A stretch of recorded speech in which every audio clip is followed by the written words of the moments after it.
Fala galera, beleza? Tudo em paz com vocês? Sejam bem-vindos, chegou a hora de falar sobre a trilogia do Steve Harris. Cello, o que é isso? Trilogia de quem? Para quem não sabe, chegou a hora de falar sobre as 3 faixas que encerram essa obra de arte aqui, Senjutsu, o novo álbum da banda Iron Maiden. Para você que já acompanha o canal Metal Musicast, você já sabe, é mais um vídeo da série especial explicando Iron Maiden Senjutsu. Se você não acompanha, fique sabendo que eu fiz uma série, já temos 7 vídeos, este é o 8º, serão 10 no total, cada um para falar de uma música e uma letra específica do novo álbum do Iron Maiden. Então inscreva-se aí, seja muito bem-vindo aqui no Metal Musicast. Deixe seu comentário, clique no sininho para você receber as notificações dos próximos vídeos, faço entrevistas, lives, resenhas, você vai acompanhar tudo isso, vai fortalecer mais esse espaço para falar de heavy metal aqui no YouTube, beleza? Bom, vamos falar então sobre Death of the Celts, a primeira das 3 músicas de metal progressivo que o Steve Harris compôs. E ele separou um momento dele ali para encerrar o álbum com 3 músicas longas, com várias mudanças de andamento, letras quilométricas, diversas passagens de vários estilos. E a gente vai começar agora com Death of the Celts. E para a gente falar sobre a escolha desse tema, tem a ver a gente falar sobre a personalidade do Steve Harris. Porque eu tenho uma profunda admiração por ele, um imenso respeito, não é idolatria. Eu não idolatro, é um ser humano como qualquer outro, é passível de falhas, obviamente que é, não é um ídolo para mim, mas é uma pessoa que merece todo o meu respeito, toda a minha admiração, porque ele está há mais de 40 anos carregando o Iron Maiden nas costas. Claro que os outros caras têm muito talento e estão contribuindo com a parte musical, mas com a parte empresarial, quem tem feito a maior contribuição é o Steve Harris, junto com o empresário Rod Smallwood e seu escritório. Então isso traz muita admiração para mim, porque o Iron Maiden é uma banda de heavy metal. Aliás, é a banda mais íntegra do metal. Eu digo isso sem qualquer preocupação de alguém vir aqui refutar esse argumento, porque o Iron Maiden nunca se rendeu a modismos do momento. Grandes bandas que eu admiro demais já se renderam, fizeram até discos razoavelmente bons, mas se renderam, foram lá contratar produtores para ajudar a deixar o disco mais palatável para rádios americanas, naquela época em que isso tinha uma grande importância, contrataram compositores para ajudar a fazer hits, singles, tal. O Iron Maiden nunca teve isso. Os caras já passaram altos e baixos, já cometeram erros e acertos, mas nunca foram lá beijar a mão da indústria musical a esse ponto. Então eu digo, sem qualquer preocupação, Steve Harris carrega aqui a banda mais íntegra do heavy metal, certo? Agora, outros caras da banda que eu curto muito, respeito demais, como o Bruce Dickinson, respeito como artista, extremamente talentoso, já saiu do Iron Maiden para buscar outros caminhos musicais, não tem mal nenhum em fazer isso, mas a gente percebe que ali num dos discos, no Skunk Works da sua carreira solo, ele foi fazer o que era o momento, que pegava no momento, que era o grunge.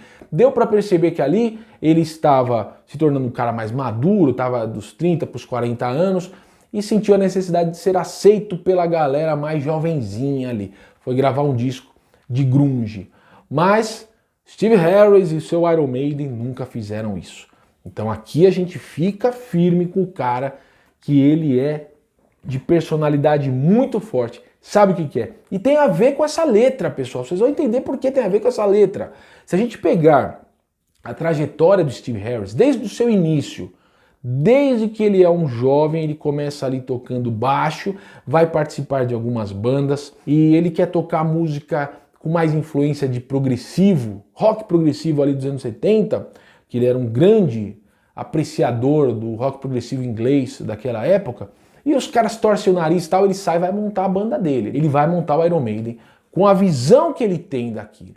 Já cansado de ficar ali batendo lata 2, 3 anos em outras bandas, de outros donos, ele faz a dele. E aí ele coloca a visão dele de uma maneira tão firme que ele vai derrubando quem chegar no caminho dele. Quando ele agrega músicos para o Iron Maiden e os músicos dão uma pipocada ali, tentam mudar a visão dele, ele vai derrubando os caras saem da banda. Pro bem ou pro mal, tem gente que critica essa postura, né? Ou chama de maníaco, de autoritário e tudo mais. Mas a verdade é que hoje a gente pode avaliar, a gente vai ser um comentarista de uma obra pronta. A visão dele estava certa. Porque são mais de 40 anos com uma banda de heavy metal no topo do sistema, do circuito, desculpem pessoal, do circuito de metal em vários momentos. Claro que já concorreu com Metallica, já concorreu com Slipknot, com outras bandas de metal, mas o Iron Maiden sempre respeitado. Hoje faz turnês em locais grandes para muita gente, coisa que os membros do Iron Maiden que saíram da banda não conseguiram fazer.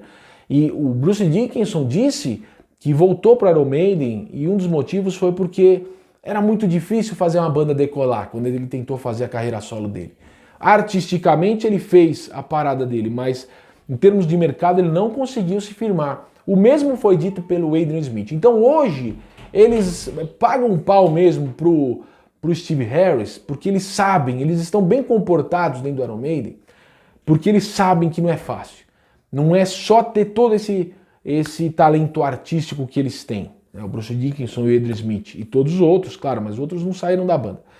Precisa de muito mais do que isso, precisa de uma paixão absurda, precisa ter visão, precisa conhecer negócios. Steve Harris, juntamente com o escritório que o empresaria, que tem à frente o Rod Smallwood, ele toca a coisa com mão de ferro mesmo e tem visão, comete erros, claro, por isso que eu digo que ele é ser humano, eu não idolatro. Mas ele pode falhar, beleza. E falhou na carreira do Iron Maiden algumas vezes, mais acertou do que falhou. Mas ele teve sempre uma visão muito firme. E a gente vai pegar aqui Death of the Celts e a gente vai ver que ele sempre teve uma simpatia desde o início por falar de povos que são corajosos para manter suas tradições, seus costumes, sua cultura, mesmo sob pressão. É claro que o Steve Harris, quando faz isso, ele quer contar uma boa história, ele quer divertir o fã, o ouvinte daquela música. Sim, ele quer, mas a simpatia que ele tem por este tema, por povos que são oprimidos e às vezes são exterminados, mas não arredam o pé da sua convicção, da sua cultura, tradição, é um tema que o atrai demais. E essa empatia por esses povos demonstra muito da personalidade dele, porque é claro que ele é assim. Se você pegar ele ali no começo do Iron Maiden, no fim dos anos 70, qual era a moda do momento? Punk rock. Quantas pessoas chegaram pro Steve Harris, deram tapinha nas costas dele e falaram: Steve, legal, cara, você toca bem, sua banda é bacana, mas vamos ficar mais punk aí? Vamos meter um moicano nessa cabeça, um cabelo desgrenhado e tal, pintar ele de cor de rosa, verde ou azul, colocar uns alfinetes aí na orelha e tal, andar com umas jaquetas, começar a cuspir nas pessoas durante os shows. E ele levantava o dedo do meio e mandava um grande, você já imaginou o quê? Para essas pessoas todas. Então teve uma produtora que chegou, ofereceu contrato, ofereceu shows, disse que se ele se tornasse um punk e fizesse a banda Iron Maiden com mais influência de punk, teria um contrato numa gravadora. Ele mandou a mulher sair andando. Pubs também recusavam apresentações do Iron Maiden, dizendo, não, tem que ser mais punk, e ele mandava todo mundo para aquele lugar. Então logo ali ele já mostra, e ele era um grande fã de rock progressivo. Coloca aí nessa conta a banda Yes, coloca aí Jethro Tull, tem muito a ver com a música de Death of the Celts, alta influência de Jethro Tull. Genesis do começo, genial Genesis do começo, com Peter Gabriel, lançou discos ali sensacionais, ele era muito fã. O Nectar, uma banda que não é tão famosa para nós, assim, do metal, o Nectar da Inglaterra, tinha o alemão, mas o da Inglaterra era uma banda que ele curtia demais. Wishbone Ash. E por que será que o Steve Harris escolhe esses temas? Ele já escolheu em Run to the Hills, ele tinha aquela simpatia pelos povos, ele demonstra ali, né, uma situação em que um povo está sendo exterminado por outro. Ele já falou de Vikings, que também é um povo que ficou aí pela história. Ele já falou sobre os escoceses que perderam na luta com os ingleses. Isso está registrado muito bem na cultura pop no filme do Mel Gibson, Coração Valente, que foi inspiração para a música The Klansman. E agora ele fala aqui dos celtas. Agora, vamos falar a verdade aqui, galera. Se eu for ler a letra inteira, esse vídeo fica interminável. Então, eu vou comentar com vocês apenas o seguinte, alguns pontos da cultura dos celtas que vocês, ao lerem a letra do Steve Harris, vão perceber que ou ele buscou informação em livros históricos ou em poetas ancestrais ali da Inglaterra que falavam sobre os celtas. O importante é a gente saber que esse povo viveu ali na Europa aproximadamente de 600 a.C. até 600 depois de Cristo. Eles foram assimilados por outras culturas ou exterminados mesmo em algumas regiões. O fato é que depois de 600 depois de Cristo não há notícia de uma independência dessa cultura celta. Há influência em culturas de outros países, mas não regiões inteiras tomadas por eles. Eles estiveram em diversos países da Europa, mas principalmente na Inglaterra. Eles são ancestrais de parte do povo britânico. Por isso, o interesse do Steve Harris, certamente, em escrever sobre os celtas. Eles eram tidos como guerreiros muito obstinados, destemidos. Quem dizia isso eram os gregos e os romanos. Em documentos históricos eles registraram que era muito difícil lutar contra os celtas. Os romanos acabaram vencendo os caras, mas os celtas venderam caro essa derrota aí, e por isso há toda essa simpatia do Steve Harris, né? Aquilo que a gente falou no começo do vídeo. O Steve Harris deve gostar muito dessa maneira de encarar a vida, de, se for preciso, o sujeito morre para não ter que se curvar e abandonar seus princípios. E, mais sobretudo, eles achavam que havia uma vida espiritual depois da morte material, da morte do corpo. Então os guerreiros eram muito destemidos, corajosos, porque eles enfrentavam aquilo ali sem tanto temor. Isso é o que está registrado nos livros históricos. E aqui tem tudo isso na letra. Se você pegar essa letra quilométrica, vai lendo, vai vendo como isso tem a cultura dos celtas descrita pelo Steve Harris. E eu disse para vocês no começo, daí vem a simpatia dele, porque a personalidade dele vai nesse sentido, um cara que não quer se curvar diante das pressões, ele mantém a postura rígida dele. E quando a gente analisa a música, não só a letra, mas a música de Death of the Celts, a gente percebe esse traço de personalidade do Steve Harris. Ele está tocando aquilo que ele curte, o rock progressivo, aplicado a uma cara de Iron Maiden, de heavy metal. É isso. Por isso eu falo para vocês, eu vou dar aqui um exercício para vocês fazerem. Ouçam as músicas que eu vou colocar aqui como sugestão para vocês e depois ouçam novamente Death of the Celts. Não só ela, mas a trilogia de Steve Harris, a Department e a Hell on Earth. Como eu disse, quando o grunge estava bombando, ele gravou The X Factor, ele gravou Virtual Eleven.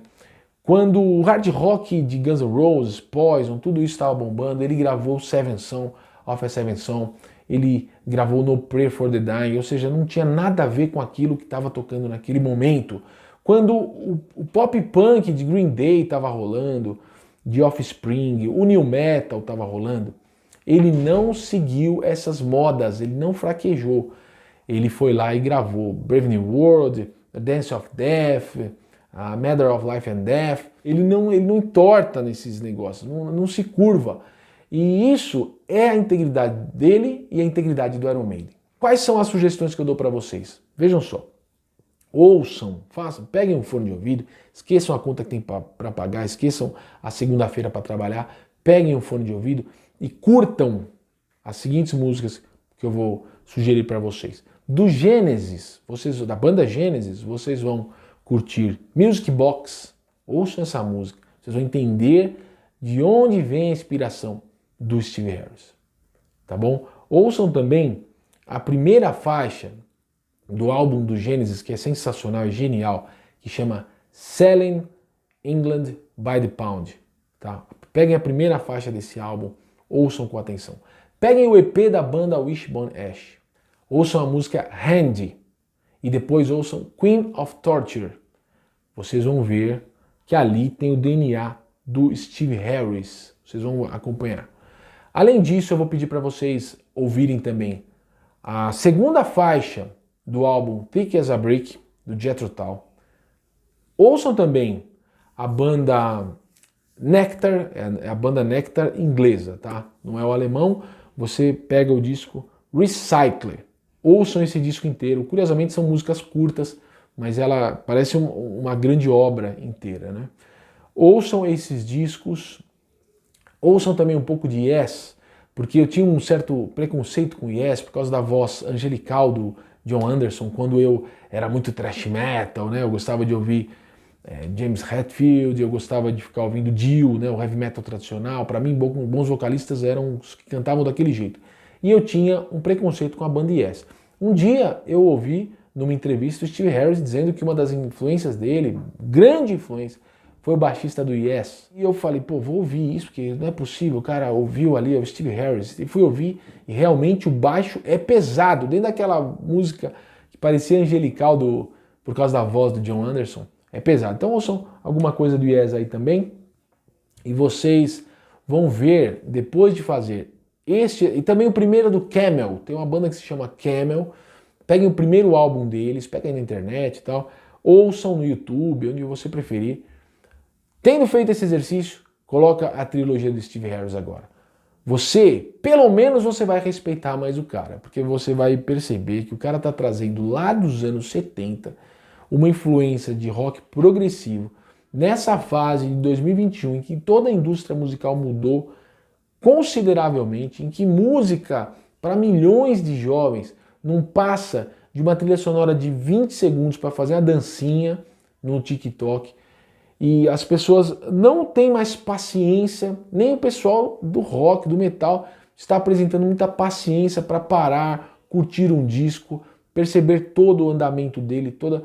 Então, o Steve Harris está te propondo uma jornada por uma influência dele, que é do progressivo, e o cara está trazendo com muita personalidade o jeito que ele quer fazer heavy metal. Beleza? Espero que vocês tenham curtido, pessoal.